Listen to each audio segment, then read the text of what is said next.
For 8 days, the Valiant traveled through space, destroying Xanthari anchors. Captain Jake Morrison watched his modified crew work with abilities that amazed and frightened him.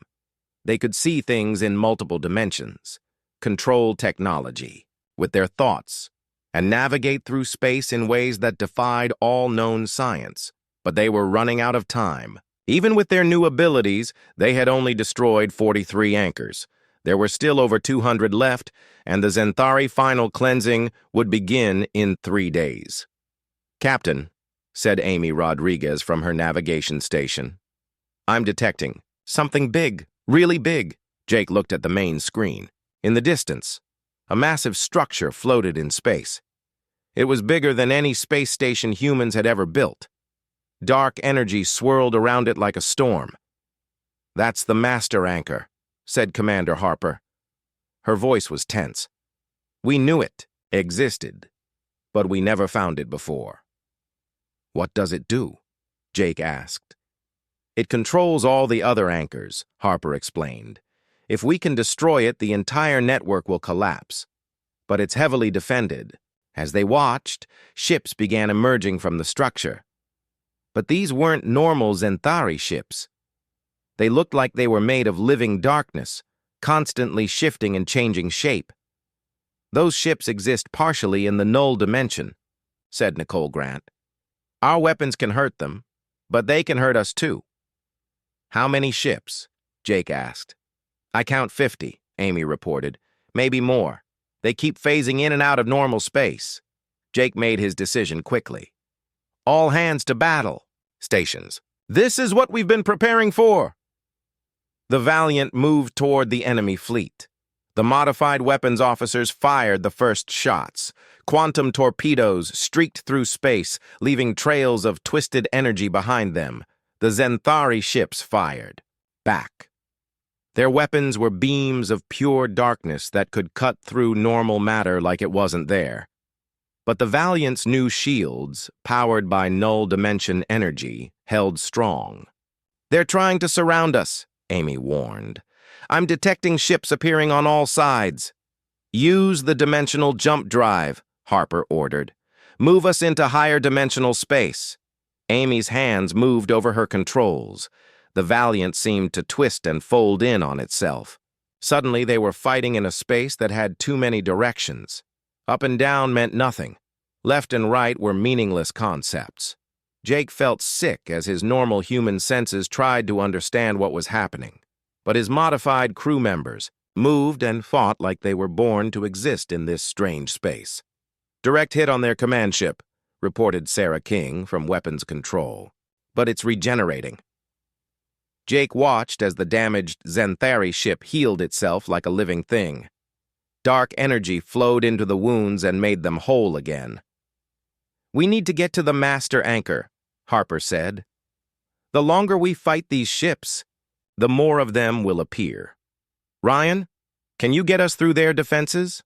Jake asked. Chief Engineer Ryan Collins was connected to the ship's systems through the silver threads that now grew from his fingertips. His eyes glowed with the same silver light as he processed information from a dozen different sources. "I can overload our engines," Ryan said. "Create a dimensional pulse that will disrupt their ships for a few seconds. But it will leave us defenseless afterward." "Do it!" Jake ordered. The Valiant's engines screamed as Ryan pushed them beyond their limits. Energy from the null dimension poured through the ship's systems. For a moment, Jake felt like he was going to be torn apart. Then the pulse erupted outward. The Xanthari ships flickered and became transparent. Their weapons stopped firing. They drifted helplessly in space like ghosts. "Now!" Harper shouted. "Full speed to the master anchor." The Valiant shot forward through the disabled fleet. The master anchor grew larger and larger on the screen. Jake could see that it wasn't just a weapon. It was alive. A massive creature from the null dimension that fed on the destruction of entire realities. "It knows we're coming," Amy said. Her voice was filled with awe and terror. "I can feel its thoughts. It's been waiting for us." The master anchor began to glow with malevolent energy. Space around it started to twist and tear. Jake could see glimpses of other dimensions bleeding through the cracks in reality. It's starting the final cleansing early, Harper realized. We have to stop it now or everything dies. What do we do? Jake asked. We go inside, Harper said. The only way to destroy it is from within. But once we enter that thing, we might not be able to get out. Jake looked around at his crew. His modified people were ready to sacrifice themselves to save humanity. His normal crew members were scared, but determined. Take us in, he ordered. The Valiant flew directly into the master anchor. The ship passed through layers of dark energy that tried to tear them apart. Jake felt the creature's thoughts pressing against his mind like a tide of poison. Inside the anchor was a space that couldn't exist. Corridors led in directions that had no names. Gravity pointed in ways that made no sense. The walls were covered with symbols that hurt to look at. The core is that way, Harper said, pointing down a corridor that seemed to stretch forever. They moved through the impossible structure. Jake's modified crew members led the way, their enhanced senses guiding them through the maze. Behind them came the rest of the crew, carrying weapons and explosives. The core chamber was a sphere of pure energy, surrounded by floating platforms. In the center, something that might have once been a Xanthari floated in meditation. But this creature had been changed by thousands of years in the null dimension. It was more energy than matter, more thought than flesh. The Master, Harper whispered. The one who began the final cleansing project. The Master opened eyes that contained the darkness between stars. When it spoke, its voice echoed in dimensions that Jake's mind couldn't comprehend. You are too late, small humans. The cleansing has begun. Soon all realities will be pure again. Pure of what? Jake demanded. Pure of chaos, pure of change, pure of life itself. The Master's voice was like the sound of dying galaxies. Only the null dimension will remain. Only perfect. Emptiness. You're wrong, Harper said, stepping forward. Life isn't chaos. It's hope. It's growth. It's the chance to become something better. The Master laughed, and the sound made reality crack around them. You speak of hope while you have become like us. You are no longer human. You are children of the null dimension now. Jake realized the Master was right. Harper and her crew, his own modified people, they had all been changed into something beyond human. But as he looked at them, he saw something the Master didn't understand. They were still human where it mattered, in their hearts, in their willingness to sacrifice for others, in their refusal to give up hope. Maybe we're not fully human anymore, Jake said, but we're still better than you. The final battle began. Humans with the power of gods fought against a creature that wanted to end all existence. Energy weapons fired in multiple dimensions. Reality bent and twisted as forces beyond understanding clashed. In the end, it was human determination that won. Working together, the modified crew members overloaded the Master Anchor's core. The creature that had lived for millennia was destroyed in a burst of light that could be seen across the galaxy. As the Master Anchor collapsed, taking the entire Xanthari fleet with it, Jake felt the network of dimensional anchors failing throughout human space. The threat was over. The Valiant limped home, damaged, but victorious. Jake looked at his crew. Some still human, others changed forever. They had saved their species, but at a cost that would change humanity forever. What happens now? Jake asked Harper as they watched Earth grow larger on the screen. Harper smiled. Now we explore a universe that just got a lot bigger. And if anyone else threatens humanity, they'll learn what we discovered. Humans don't just survive impossible odds. We transcend them. Captain Jake Morrison stood in front of his entire crew in the main cargo bay. Over 200 people looked back at him. Some were scared, some were confused, all of them trusted him to tell them the truth. I'm not going to lie to you, Jake began. What I'm about to tell you will sound impossible, but everything you've heard is true. The Defiance crew has returned from a place called the Null Dimension. They've been changed in ways that make them stronger and faster than normal humans. He paused and looked around the room. The Zenthari are planning to destroy all of humanity in 11 days. The only way to stop them is to use technology that requires some of us to undergo the same changes as the Defiance crew. Murmurs spread through the crowd. Jake held up his hand for silence. I need volunteers. 20 people who are willing to be temporarily modified to fight this threat. I won't order anyone to do this. It has to be your choice. Lieutenant Amy Rodriguez stepped forward. Sir, what exactly happens during the modification process? Dr. Walsh answered.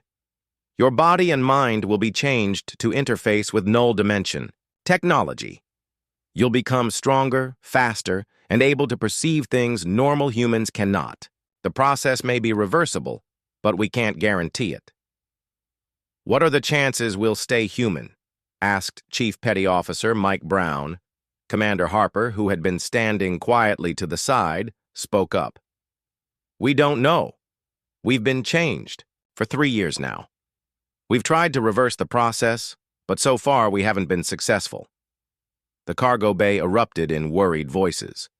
Jake could see fear in many faces, but he also saw determination. I'll do it, said Ryan Collins, stepping out of the crowd. If it means saving humanity, I'll take the risk.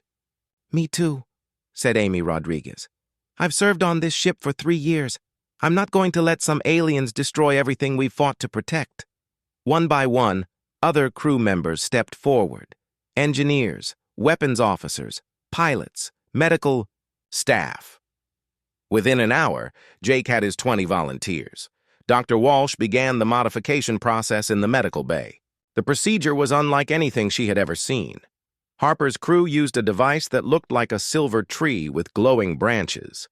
The volunteers lay on medical beds while the device sent energy into their bodies. The first to be modified was Ryan Collins. The process took 2 hours. When it was finished, Ryan opened his eyes and sat up. Jake could see immediately that something had changed. Ryan's eyes now had the same silver flecks as the Defiance crew. How do you feel? Dr. Walsh asked. Ryan looked around the room. His gaze lingered on things that Jake couldn't see. Different. I can see the energy flowing through the ship's systems. I can feel the quantum fields that hold matter together. Ryan stood up and walked to a computer terminal. Silver threads extended from his fingers and connected with the interface. The screens lit up with data streams that moved too fast for normal eyes to follow. The ship's power grid can be optimized by 37%, Ryan said without looking away from the screen. The weapon systems can be modified to fire in multiple dimensions simultaneously. Jake felt amazed and terrified at the same time. Ryan was still Ryan, but he was also something more. Something that could perceive and understand things beyond human knowledge. The modification process continued through the day. Each volunteer emerged changed, but still recognizably themselves. Amy Rodriguez gained the ability to navigate through dimensional space. The weapons officers learned to target enemies that existed in multiple realities at once, but not everyone handled the changes well. Ensign Paul Davis, a young engineer, became confused and disoriented after his modification. He kept talking about seeing colors that had no names and hearing music from distant galaxies. It's temporary, Harper assured Jake. The human mind needs time to adapt to perceiving multiple dimensions. He'll stabilize in a few hours. Jake hoped she was right. He was asking his crew to risk their sanity and their humanity to save the human race. As the modifications were completed, the Valiant itself began to change. The modified crew members worked together to upgrade the ship's systems. They installed new energy collectors that could draw power from the Null Dimension. They modified the weapons to fire quantum energy instead of traditional plasma. The ship's engines were completely rebuilt. Instead of using fusion reactors, they now tapped into the fundamental forces that held reality together. The Valiant could now travel faster and farther than any ship in the human fleet. But the most important change was in the sensors. The modified crew could now see the Zenthari anchors scattered throughout space. What had been invisible before now appeared as bright, red points of malevolent energy. "There's one," said Amy Rodriguez, pointing at her navigation display.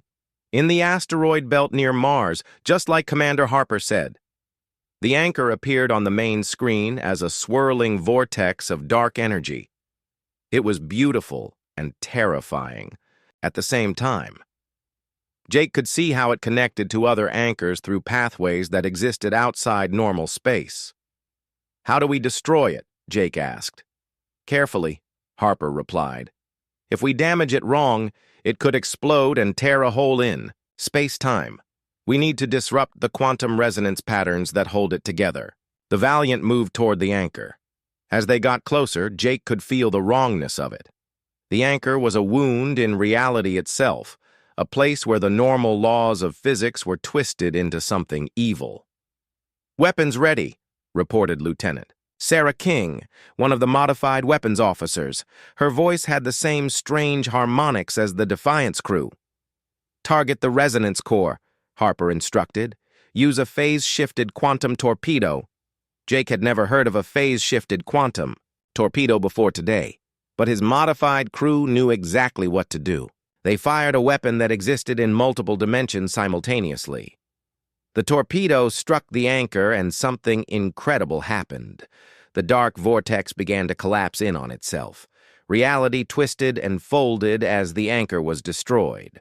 For a moment, Jake could see through the tear in space to the null dimension beyond. It was a place of swirling chaos and impossible geometry. A place where nightmares lived and sanity went to die. Jake was glad when the tear sealed itself and normal space returned. "One down," Harper said with satisfaction. 299 to go. Jake looked at his modified crew members. They had changed in ways he was only beginning to understand. But they were still his people, still human at their core. "Set course for the next anchor," he ordered. "We have a galaxy to save." Captain Jake Morrison couldn't sleep that night. He walked the corridors of his ship, thinking about what Commander Harper had told him. 2 weeks until the Zenthari destroyed all of humanity. The only way to stop them was to let his crew become something inhuman. In the morning, Jake called his senior officers to the briefing room. They all looked tired. None of them had slept well either. "I've made a decision," Jake said. "We're going to work with Commander Harper and her crew. We need to understand their technology and their abilities." Dr. Karen Walsh nodded. "I've been studying the medical scans I took yesterday. The changes to their bodies are remarkable. Their strength has increased by 300%. Their reflexes are 10 times faster than normal humans." "What about their minds?" asked Tony Rodriguez. "That's where it gets interesting," Dr. Walsh continued. "Their brain activity shows patterns I've never seen before. They seem to be processing information from multiple dimensions at once." Jake turned to Chief Engineer Ryan Collins. "What about their ship? Have you learned anything from working with their engineers?" Ryan looked uncomfortable. "Sir, their engineer Nicole Grant showed me things that shouldn't be possible. She can connect directly with computer systems using some kind of living metal that grows from her fingers."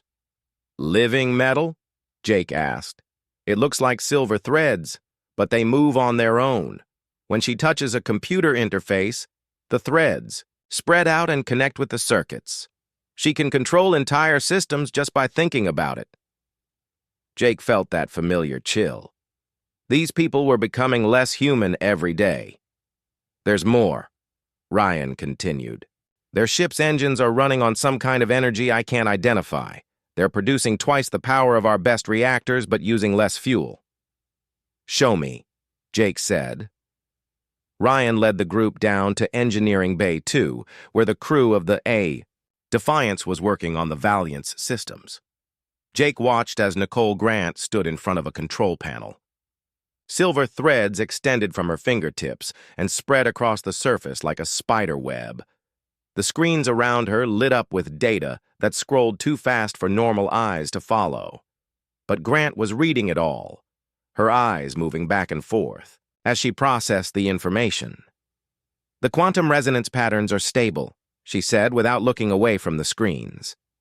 "Your engines can be modified to access null dimension energy. It will increase your power output by 400%. Jake stared at her. She wasn't talking to anyone in particular, but somehow she knew he was there.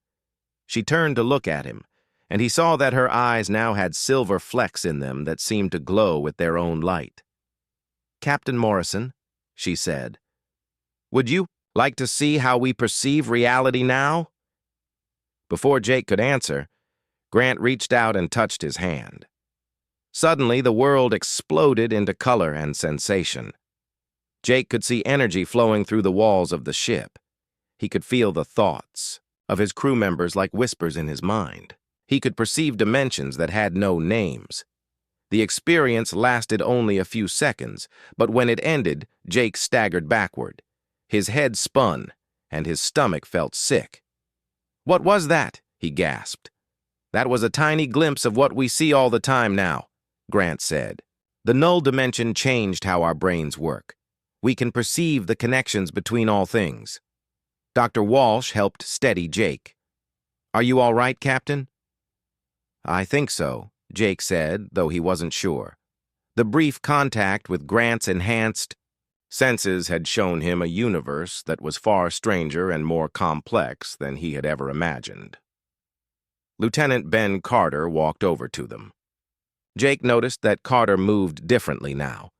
His steps were perfectly timed, like he was dancing to music only he could hear. "Captain, we need to show you something else," Carter said. "Something about how the Zenthari anchors work." Carter led them to a large view screen. He touched the surface with his palm and images began to appear. Jake could see space, but not normal space. This space was twisted and folded in impossible ways. "This is how we see the universe now," Carter explained. "Reality has layers. The Zenthari anchors exist in multiple layers at once. That's why your sensors can't detect them." The images showed red points of light scattered throughout human space. There were hundreds of them, just as Harper had said. "Each anchor is connected to all the others through the null dimension," Carter continued. "When they activate, they will create a chain reaction that tears holes in normal space. Everything in this galaxy will be pulled into the null dimension and destroyed." "How long do we have?" Jake asked. 12 days, Carter replied. "Maybe less." Jake looked at his officers. They all understood what this meant. 12 days to find and destroy. Over 300 anchors scattered across human space. It was impossible with normal human technology. "We've identified the closest anchor," Harper said as she entered the room. "It's in the asteroid belt near Mars. If we can destroy it, we can show your crew how the process works." "How do we destroy? Something we can't even see?" Tony asked. Harper smiled. It was the first time Jake had seen her smile since she returned. "We use weapons that exist in multiple dimensions, weapons powered by null dimension energy. And to use those weapons," Dr. Walsh said quietly, "our crew would need to be changed like yours." "The changes can be temporary," Harper assured them. "Just long enough to complete the mission. We've learned how to control the process." Jake thought about his crew. These were people he had served with for years, people who trusted him to make the right decisions. Could he ask them to give up their humanity, even temporarily, to save the human race? "What are the risks?" he asked. Dr. Walsh looked at her scanner readings. "Based on what I've observed, the physical changes seem stable, but the mental changes are harder to predict. These modifications affect how you think, how you perceive reality. Some people might not want to change back. Some people might not be able to change back," Harper added quietly. The room fell silent. Jake realized that Harper and her crew might be permanently changed. They might never be fully human again. How many crew members would need to be modified? Jake asked. At least 20, Harper replied. Engineers to run the modified systems, gunners to operate the new weapons, navigators to plot courses through multiple dimensions. Jake looked around at his officers. These good people were waiting for him to decide their fate. The fate of all humanity rested on his choice. I need to talk to the crew, Jake said finally. This has to be their decision. 2. The airlock door opened with a soft hiss. Commander Lisa Harper stepped through first, followed by 5 members of her crew. Jake Morrison watched them carefully as they walked into his ship. They looked human. They wore the same uniforms that all Earth Fleet officers wore. They walked and talked like normal people. But something was wrong. Jake could feel it in his bones. Harper's eyes seemed to glow slightly in the corridor lights. When she moved, it was too smooth, too perfect. Like she was floating instead of walking. Her crew members all had the same strange grace.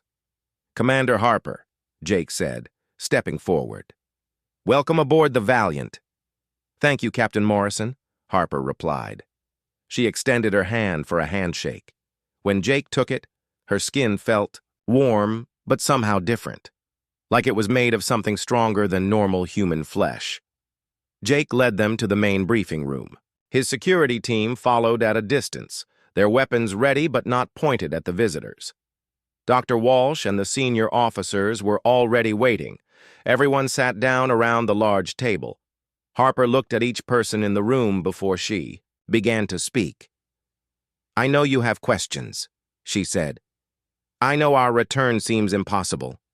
3 years ago, the Defiance was fighting at Kepler Station when something happened that changed everything we thought we knew about space and time. Our records show the Defiance was destroyed, said Tony Rodriguez. We have video of the explosion. Harper nodded. You saw an explosion, yes, but we weren't destroyed. We were pulled somewhere else. Somewhere the Zenthari call the null dimension. Dr. Walsh leaned forward. I've never heard of anything like that. What is the null dimension? It's a space between realities, Harper explained. A place where the normal rules of physics don't work the same way. Time moves differently there. Space bends in impossible ways, and living things change. Harper touched a control on the table. A holographic display appeared above them. It showed swirling clouds of energy and strange geometric shapes that hurt to look at. This is what the null dimension looks like, Harper said. The Zenthari have been using it as a hiding place. They've been there for thousands of years, preparing for what they call the final cleansing. Chief Engineer Ryan Collins stared at the display. How is any of this possible? Our science says dimensions like that can't exist. Our science is wrong, said one of Harper's crew members. Jake recognized him as Lieutenant Ben Carter, the Defiance's former navigation officer. But Carter's voice sounded different now. It had strange echoes in it, like he was speaking from far away. When we were pulled into the null dimension, we thought we were going to die, Harper continued. The environment there should have killed us instantly. But humans are more adaptable than anyone realized, even more than we realized ourselves. Dr. Walsh pulled out her medical scanner and looked at Harper. May I? Harper nodded. Dr. Walsh ran the scanner over Harper's body. Her eyes grew wide as she looked at the results. This is incredible, Dr. Walsh whispered. Your cellular structure has been completely changed. Your bones are denser. Your muscles are stronger. Your brain activity is off the charts. The null dimension doesn't just change your body, Harper said. It changes how you think, how you see the universe. We can perceive things that normal humans cannot. Energy patterns, quantum fields, the connections between all matter. Jake felt uncomfortable. These people looked like his old friends and colleagues, but they were something else now. Something more than human. You said the Zenthari are preparing for something called the final cleansing, Jake said. What does that mean? Harper's expression grew dark. For years, we thought the Zenthari wanted to conquer human space, take our planets and resources. We were wrong. They don't want to rule us. They want to erase us from existence completely. The holographic display changed. Now it showed a map of human space with red markers appearing throughout. These are the target points, Harper explained. The Zenthari have been placing dimensional anchors at key locations throughout our galaxy. When they activate them all, at once, they will tear holes in reality itself. Every human world, every human ship, every human life will be pulled into the null dimension and destroyed. How many anchors? Asked Tony. Over 300 that we know of, replied another crew member.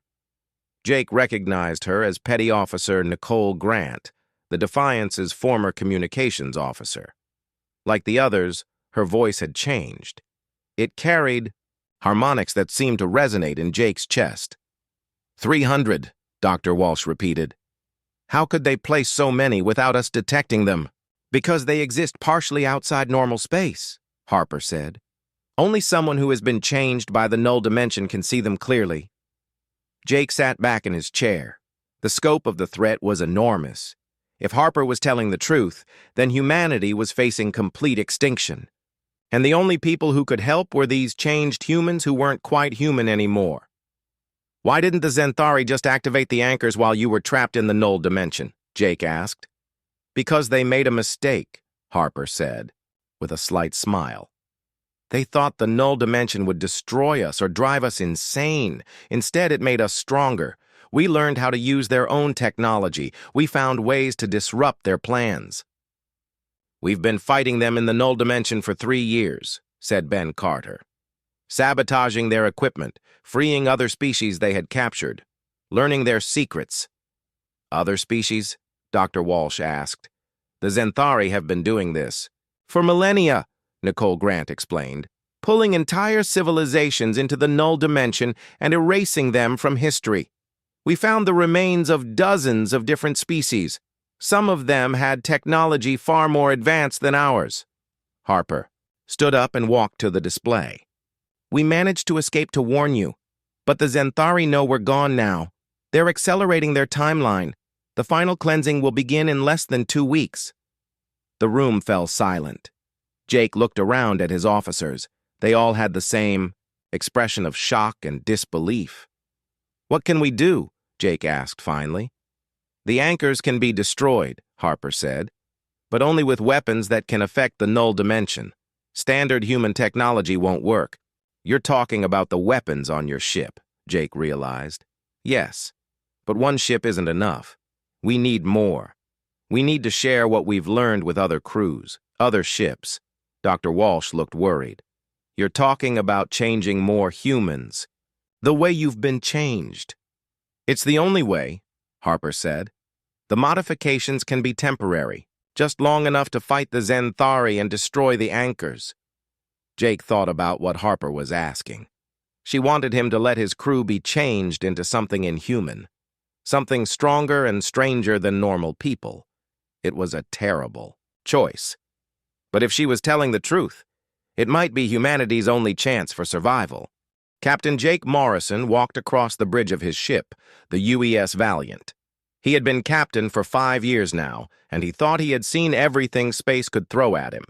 He was wrong. The alarm bells rang through the ship. Red lights flashed on every wall. Something big was happening, and Jake needed to know what it was right now. "Captain, you need to see this," called Lieutenant Amy Rodriguez from her station. Her voice shook as she spoke. Amy had been with the crew for 3 years, and Jake had never heard her sound scared before. Jake hurried over to look at her screen. The numbers and readings made no sense. According to the computer, a ship had just appeared out of nowhere. Not just any ship either. The computer said it was the UES Defiance. "That can't be right," Jake said, staring at the screen. "Run the scan again." Amy's fingers moved quickly over her controls. The same readings came back. The ship that had just dropped out of hyperspace was definitely the Defiance. But that was impossible. "Sir, the Defiance was destroyed 3 years ago," said Commander Tony Rodriguez, Jake's second in command.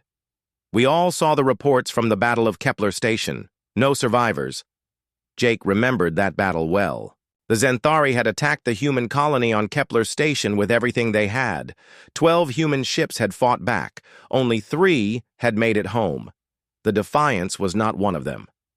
"Maybe it's a trick," suggested Chief Engineer Ryan Collins. "The Zenthari could be using the ship's name to fool us." "Get me a visual," Jake ordered. The main screen flickered and then showed them the ship floating in space nearby. It looked exactly like the Defiance. Same size, same shape, same weapon ports. But something was different about it. The hull had strange marks on it, dark lines that seemed to move when Jake wasn't looking directly at them. "Sir, we're getting a transmission," Amy reported. "Put it through." The screen changed to show the inside of another ship's bridge. A woman in a captain's uniform stood there. Jake recognized her immediately. Commander Lisa Harper had been the captain of the Defiance. She looked exactly the same as she had 3 years ago. Same brown hair, same green eyes, same confident stance. But there was something different about her, too. Her eyes seemed older somehow. Harder, like she had seen things that no person should ever see. "This is Commander Lisa Harper of the UES Defiance," she said in a calm voice, "requesting permission to dock with your ship. We have important information about the Zenthari threat." Jake's crew looked at each other with worry. Nobody spoke for several seconds. Finally, Jake found his voice. "Commander Harper, this is Captain Jake Morrison of the UES Valiant. According to our records, the Defiance was lost with all hands 3 years ago. How is this possible?" Harper's expression didn't change. "That's a long story, Captain. One better told in person. We have critical intelligence that could save humanity from complete destruction." Jake thought about what to do. This could be a trap. The Zenthari were clever and cruel. They had fooled humans before. But if this really was Lisa Harper and her crew, then they might have valuable information. "What kind of intelligence?" Jake asked. "The Zenthari didn't disappear 18 months ago like everyone thinks," Harper replied. "They've been preparing for something much worse than anything we've seen before. Something they call the final cleansing." Jake felt a chill run down his spine. The Zenthari had been humanity's worst enemy for almost 10 years. They had attacked human colonies without warning and without mercy. Then, 18 months ago, they had simply vanished. No one knew where they had gone or why they had left. "Sir," whispered Dr. Karen Walsh, the ship's doctor and scientist. "If she's telling the truth, we need to hear what she has to say." Jake nodded slowly. "Permission granted, Commander Harper. Docking Bay 7 is open and waiting for you." "Thank you, Captain. We'll be there in 10 minutes." The transmission ended. Jake turned to his crew. They all looked worried and confused. "Sir, what if it's not really them?" asked Amy. "Then we'll be ready," Jake replied. He turned to Tony. "Get a security team to Docking Bay 7. Full weapons and armor. But tell them not to shoot unless I give the order." "Yes, sir," Tony said, and hurried away. Jake watched through the ship's cameras as the Defiance moved toward their docking bay. The ship moved smoothly and quietly through space. Its engines glowed with a strange blue light that Jake had never seen before. As the ship got closer, Jake could see more of the strange marks on its hull. They looked like writing, but not from any language he knew. The symbols seemed to shift and change as he watched them. They made his eyes hurt if he looked too long. "Captain," Ryan said from his engineering station, "I'm reading some very unusual energy signatures from that ship. Their power output is way higher than it should be for a ship that size." "What kind of energy?" Jake asked. "I don't know, sir. The computer doesn't recognize it. It's like nothing I've ever seen before." The Defiance settled into the docking bay with a soft thud. Jake watched the airlock connect and seal. In a few minutes, he would meet people who were supposed to be dead. People who claimed to have information that could save humanity. "Sir," Should we scan them for weapons? Asked Amy. Yes, but be careful about it. If they really are who they say they are, we don't want to insult them. Amy ran her scans. Her face went pale as she looked at the results. Captain, I'm not reading any weapons, but I'm getting some very strange readings from the people themselves. What do you mean? Their life signs are human, but different somehow. Their brain activity is much higher than normal, and there's something else. Some kind of energy field around each of them. Jake felt that chill again. Whatever had happened to the Defiance and its crew, it had changed them in ways that nobody understood yet. All right, everyone. Stay calm and stay alert. We're about to meet some people who might hold the key to humanity's survival. Or they might be the greatest threat we've ever faced. The airlock chimed. Commander Harper and her crew were ready to come aboard.